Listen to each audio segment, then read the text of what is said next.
Hello and welcome back. My name is Alyssa and this is Into the Heart Wild. Now I have brought you guys my favorite fantasy covers in my collection and my favorite sci-fi covers in my collection, and now I'm bringing you guys my favorite middle grade covers in my collection because yes, I do read middle grade. So with that said, let's just jump right into it. Coming in at number 10, we have The Kneebone Boy by Ellen Potter. This is one of those covers where like I seen it and I was kind of like, why is this kid so tall? Like, I can tell two of them are siblings, but what is the mystery around this kid? And that is, that's what drew me in. And then look at this cat's paw. I don't know if you guys can see it very well, but that cat's paw has 1, 2, 3, 4, 5, 6, has 6 little toe beans.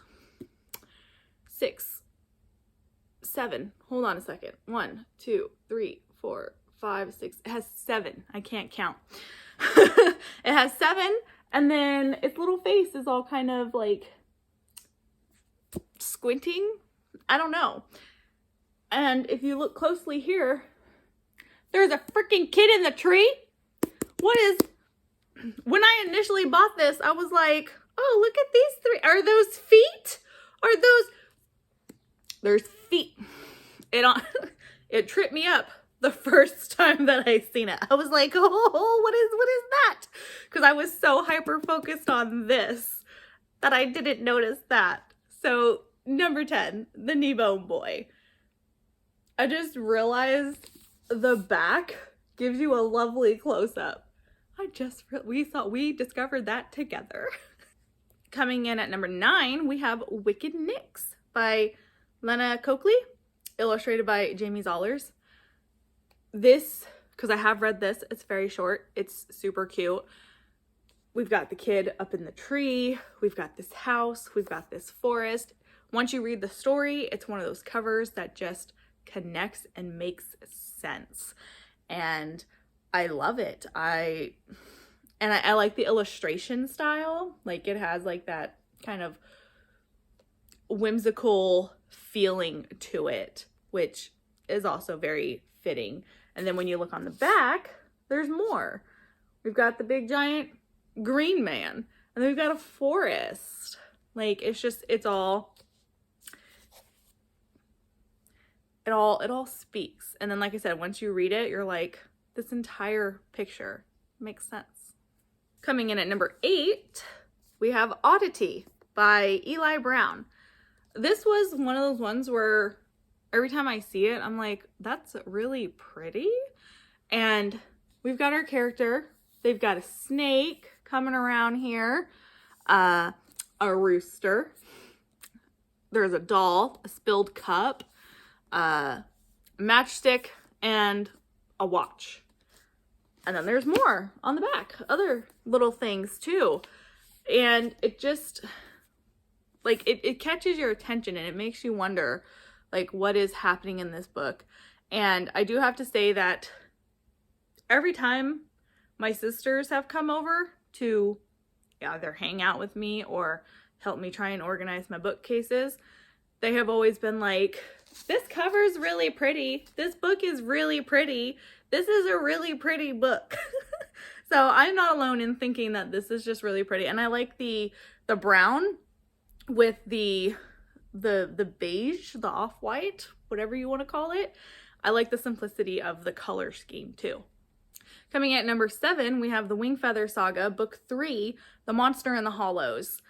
Each of these covers are actually really great, and they're all very cohesive. They each have like a character and then like this colored triangle where there's more going on down in here. So like we have like this action scene of like wolves looking. I haven't read this yet, guys. Wolves. And then we've got what look like dogs, maybe more wolves. I don't know, and then there's, the focus on her. There looks to be like a person here. I think this is one of the things that I do like about kids, like middle grade covers, because they have come a long way since I was a kid. They're so great, so eye-catching, and they really make you just kind of like look at it and just be like, what is going on? Like, what? And then you see little things that you didn't see the first time. And I like that. I like that a lot. Coming in at number 6, we have Long Lost by Jacqueline West. This is one of those ones where like there's so many different things going on, but I feel like it's still cohesive. Like we've got our girl, we've got her reading a book, we've got this giant clawed hand, we've got what are probably the storybook characters running through the story. And then you've got like this foresty feel. Like it feels fairy tale like. Surprise, surprise, I haven't read it yet. But it has like these fairy tale vibes to it, and I think it just works really well all together.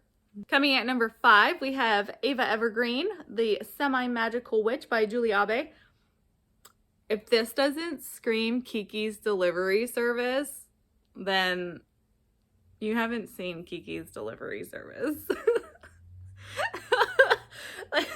I've heard the book also does have like the Kiki's Delivery Service vibes, and I love Kiki, but you know, I'm a sucker for bright colors, little witchy girls. She's got her little animal friend.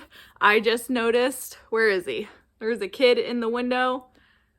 I never noticed that before. See what I mean? Like, this is what I mean. Like, when you look at kids' covers, there's always something to find. And yeah, and I think it's fun. It's eye-catching, and it's just like, and then of course, like I said, if you're a fan of Kiki, you're like, oh my God, that feels like Kiki. 4 goes to The Ship of Stolen Words by Fran Wilde. This book is good. It's cute. It's adorable. It's amazing. We've got, you know, our ship, we've got our goblins, we got our kid, we got our little pig flying mechanisms up here. We've got all this color, all of this just fun, vibrantness. That's not a word. Anyways. And it captures you, and you're just like, the Ship of Stolen Words. What is that? The goblins steal words. That's the basis of the story. And it's adorable and it's fun. And I think the cover just really, the cover suits the story once again. Once you read it, you're just like, cover makes sense. Number 3, we have The Black Cauldron, Book 2 of the Chronicles of Prydain by Lloyd Alexander. This is my copy because this is, you know, one of those series where there's like tons of different versions, and this is the set that I fell in love with. And I think I like the contrast between Elanwi being on the horse and all of these like savage men like trying to attack her and everything, because I do think Elanwi is like a great character, and